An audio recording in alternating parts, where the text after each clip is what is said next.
வணக்கம் மாணவர்களே, உங்கள் எல்லோரையும் ரோஜா தோட்டம் சேனலுக்கு அன்போடு வரவேற்கிறேன். மாணவர்களே, இன்று நாம் வினா விடை வகைகள் பாடத்தில் தரப்பட்டுள்ள மதிப்பீடு வினாக்களுக்கான விடைகளை படிக்கலாமா? முதலில் கற்பவை கற்றபின் விளையாட வருவாயா என்னும் வினாவிற்கு பல வகை விடைகளை எழுதி பழகுக. நம்ம கிட்ட யாராவது விளையாட வர்றியா அப்படின்னு கூப்பிட்டாங்கன்னா நாம என்னென்னலாம் பதில் சொல்லுவோம் அப்படிங்கறத எழுதணும்.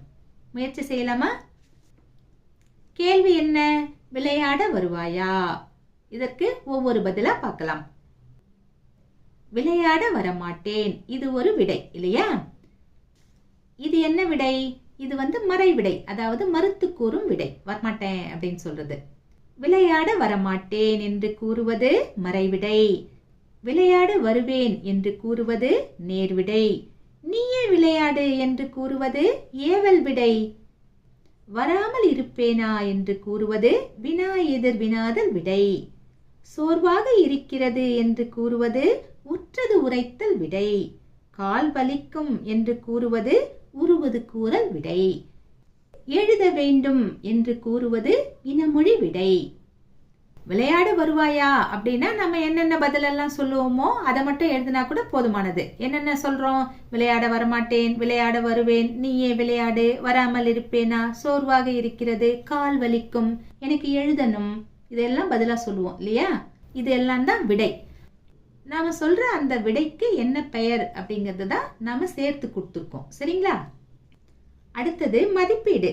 சரியான விடையை தேர்ந்தெடுத்து எழுதுக. 1. தான் அறியாத ஒன்றை அறிந்து கொள்வதற்காக வினவுவது டேஷ். விடை: தான் அறியாத ஒன்றை அறிந்து கொள்வதற்காக வினவுவது அறியா வினா. 2.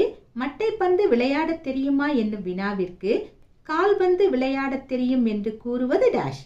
கால்பந்து விளையாட தெரியும் என்று கூறுவது சரியான விடை இனமொழி விடை. 3. விடை டேஷ் வகைப்படும். விடை 8 வகைப்படும். அடுத்தது விளையாடுவாயா என்ற வினாவுக்கான விடையை விடை வகையுடன் பொருத்துக. விளையாடுவாயா அப்படின்னு கேட்டாங்கன்னா என்னென்ன விடை சொல்லுவோமோ அதையெல்லாம் ஒரு பக்கத்துல கொடுத்துருக்காங்க. அதற்கான விடை எதுங்கிறதோட நாம இதை கொண்டு போய் பொருத்தணும். பொருத்துவோமா? விளையாடுவேன் என்று கூறினால் அது நேர்விடை. விளையாட மாட்டேன் என்று கூறினால் அது மறைவிடை. படிக்க வேண்டும் என்று கூறினால் அது இனமொழி விடை.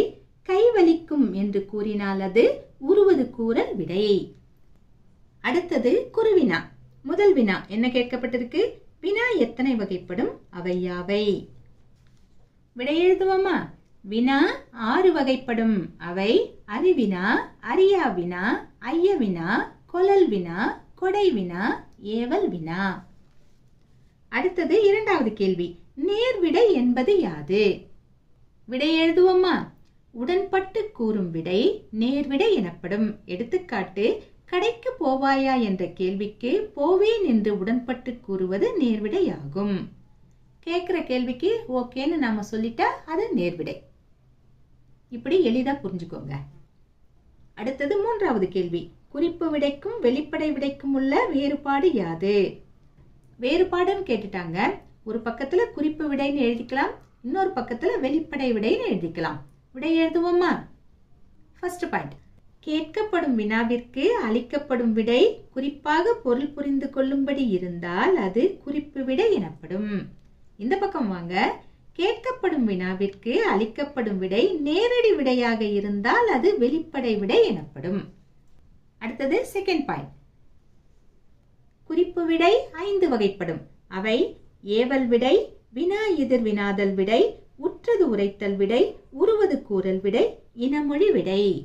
இந்த பக்கம் வாங்க. வெளிப்படை விடை 3 வகைப்படும். அவை சுட்டு விடை, மறை விடை, நேர்விடை. அடுத்தது கடைசி கேள்வி.